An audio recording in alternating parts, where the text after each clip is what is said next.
راستیتش جسمم اینجاست، روحم پیش مردم شهرمه. واقعا دستمال مشکی که دور گردنم هست نشونه ابراز همدردی با همشهریام هستش که امشب من دور گردنم پیچیدم که به یادشون باشم.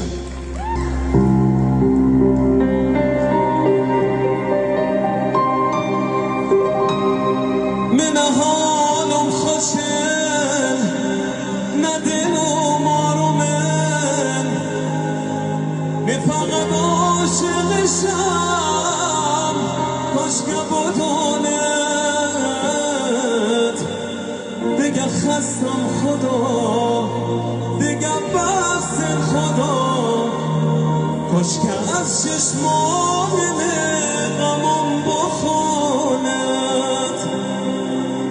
دل سادم بساز دل تنگم بسوز بیقراری کنه قلب عاشقانه مثل دیوانه بان چشم روشم هنوز حال و روزم همه بنده ندونه مهربانم رفت دل و جانم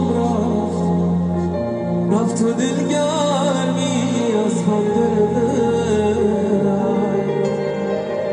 هم نشینم رفت دل و دینم رفت و روزانه شیرینم رفت. تقدیم به همه بندر عباسی ها.